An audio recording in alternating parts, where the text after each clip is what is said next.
guys, welcome to my channel. My name is ReadingBear and I hope you are ready for some more stories. And today, we'll take a look at some new entitled people content. If you enjoyed my content, please don't forget to subscribe to my channel and post some bear emojis in the comment.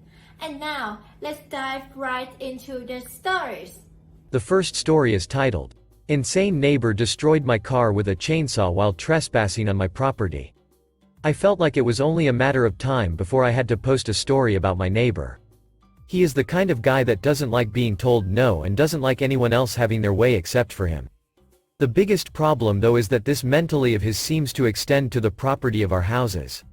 The main thing being that he doesn't seem to care about trespassing and acts like he can do whatever he wants wherever he wants. For example, one day I came home from work to see him sunbathing on my lawn because it gets better sun and that should be a valid reason. He just can't seem to get it through his head that my property means that he isn't allowed on it and that extends to the lawns too. In his mind, if it's outdoors then it's open property for him to do as he pleases. Now one might ask why I don't take the same liberties as he does when it comes to that issue. I actually have, and every single time he has chased me out of his lawn with threats to hurt me if I ever break onto his property again. The irony seems to be lost on him, or more likely he is just doing it on purpose. The biggest issue though that me and this guy have is when it comes to where we park our cars. Now we don't have driveways, so we need to rely on street parking in order to keep our cars somewhere.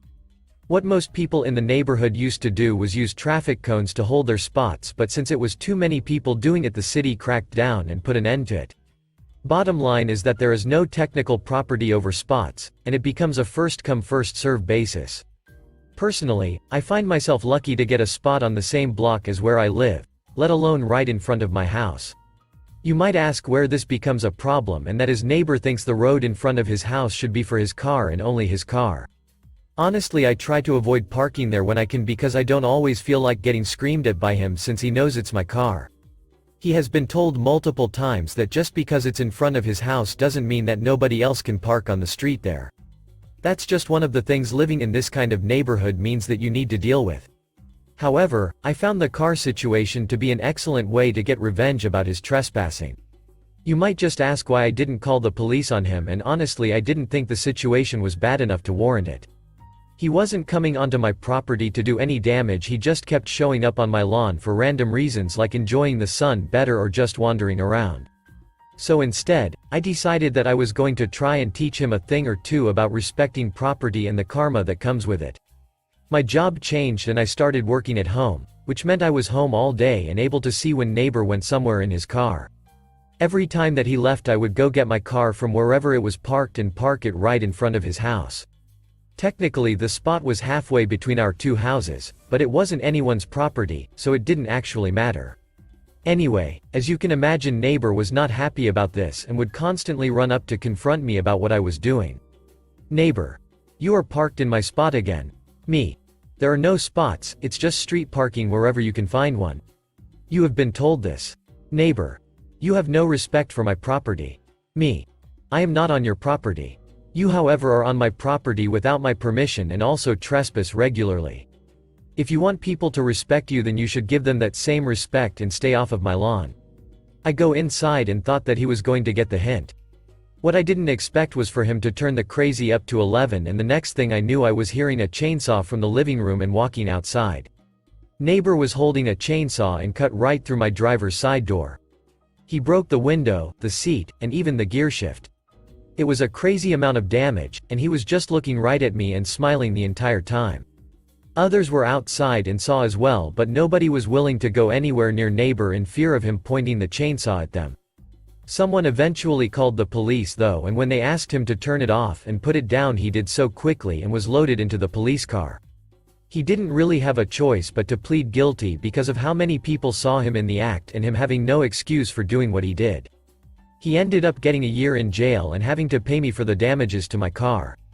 Since he had the possibility of getting parole though, I wanted to keep me and my property safe, so I filed a restraining order.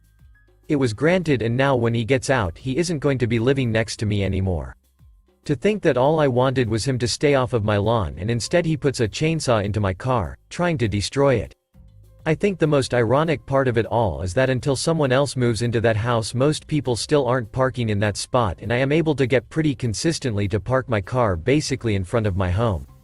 I'm also glad that I don't need to worry about looking out my window or coming home from the store to see my neighbor wandering around or doing who knows what on my property. All I can say is that I hope that time in jail he will learn about invading other people's property really quick, or he is going to end up in a whole lot of trouble. The next story is entitled Tenant Gets More Than Be Bargained For. As a fire safety engineer, I deal with large blocks of flats. Smoke detection sabotage is often one of my big causes of call-out, but this one was a belter, literally. So Karen and Keith are an entitled couple who occupy the only flat on the top floor of a stairwell. Because nobody shares an entrance on the floor and nobody else usually goes up there, they have annexed the entire top of the stairs as their extended storage. We have bikes stored there, shoes, just general junk that according to fire regulations should all be in their flat. They're well known in the block, as are their delightful boys who have all the manners of a bad-tempered crocodile. Well, on this day I had a priority 1 ping up on my phone. The app I use to track jobs with the landlord issued me an urgent response job. The write-up said smoke detector fault, customer electric shock. I picked up my tools and headed straight over there to see what had happened, and upon reaching the top floor I found the mains-powered smoke detector hanging down from the ceiling and with a large black burnt patch all over the 230-volt terminals. Also nearby was a badly scorched golf club. It turns out that Keith regularly sat outside his flat on the patio set they'd put in the hallway vaping, against the rules, and he had contaminated the detector over a number of months. Every time he triggered it he would press the reset button. This time, however, because the detector was so badly contaminated it wouldn't silence anymore, so he had decided to knock it off the ceiling with a 2-iron golf club. A brilliant plan with a couple of major flaws. The first being that mains-powered smoke detectors have 230 volts in them, and the second that golf clubs tend to be conductive. He'd hit the detector, smashed the case, contacted the mains terminals and blown himself backwards by 10 feet, almost falling down a flight of stairs in the process. Now I replaced the detector the same day, and Kevin? Well, he's currently being interviewed by the police regarding 2 charges, criminal damage and criminal engagement. You see, in the UK it's a criminal offence to tamper with or damage fire protection and safety equipment. The landlord sent a representative straight over, and they've now issued a Section 21 order, meaning that when he finally gets released by the police the pair of them have to find alternative accommodation. They're getting evicted. The next story is titled, My Crazy Ex-Neighbor. This happened a few years ago now. My wife, then girlfriend, and I live in the UK. We had just moved into our first flat, a privately owned house that was converted into 3 small studio apartments, 1 on each floor. We were the first to view the place, so we had the choice to rent any of the 3 apartments. We decided on the middle floor as it was slightly larger. The landlord did not allow pets either. After we moved in, we were the only ones in the building for a couple of months before someone moved into the apartment below us. Enter our crazy neighbor, who we will call Karen. Karen, who was in her 50s, and of course her dog, a little Pomeranian Chihuahua. We were later informed that the landlord was led to believe that Karen's daughter had filled in the paperwork and was meant to be moving in, but moved her mother in instead. At first Karen seemed nice enough and we didn't really interact much.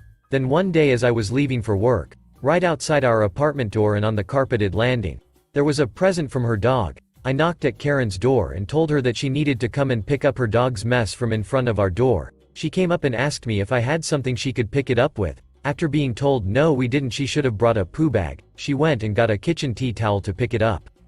After her dog did this a second time and threw up, I taped up 2 shelves and left a note on it saying do not move, then placed it in front of the stairs so that her dog could not get up, but you could easily step over it. Also, behind the staircase on the ground floor was a door that led to the backyard. These doors were heavy fire doors, which Karen wedged open so that she could just let her dog out to do its business. We did not know this at the time and only figured it out when I went out the front door one day and it slammed behind me, and I mean slammed. When I got back in, Karen slammed her door and there was a note on our makeshift dog gate that read do not slam the door. So I banged on her door and told her that I did not slam the door on purpose and that because she wedged the doors open the wind had slammed it behind me. I removed the door wedges because anybody could have broken in. She continued to do this a few times and I removed them every time by checking the doors before going to bed. Now, a bit more backstory. My wife is profoundly deaf and Karen had a habit of forgetting her house keys when she went out and had to climb in through her window.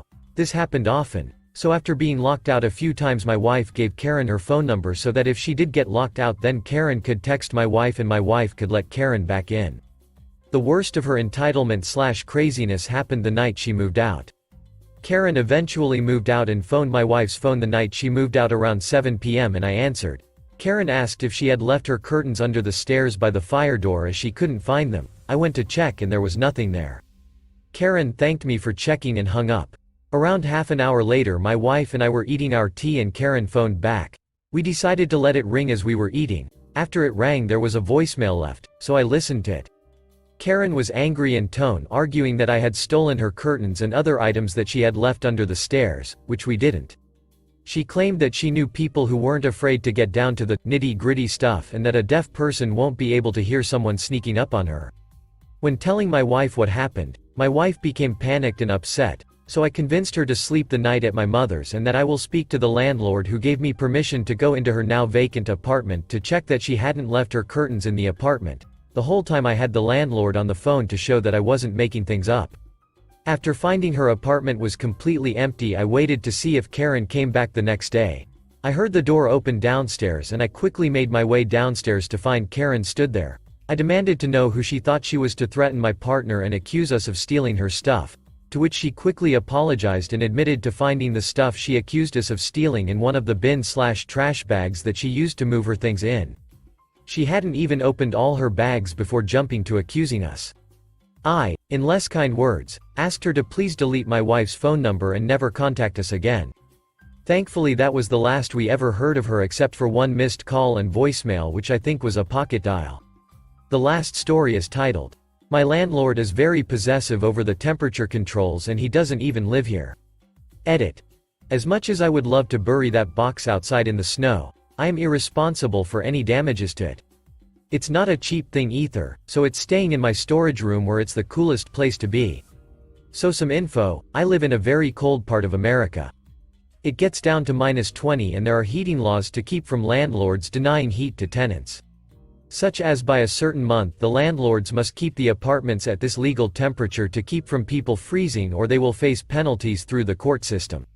So I had a fight with my landlord for 3 years about the heating in my place. We have a old water heating system which in theory works okay if the system is kept up. Something I wasn't familiar with until living here. I encountered one issues after another that resulted in the plumber having to teach me how to check pressure, drain air, and almost 3 fixes to the system in the basement.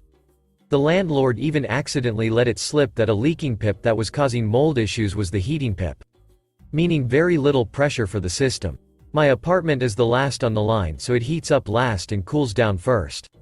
Now, for the first time in the 4 years I have lived here, I put plastic up on the window to help with heat leaking, as it is a common practice to do this.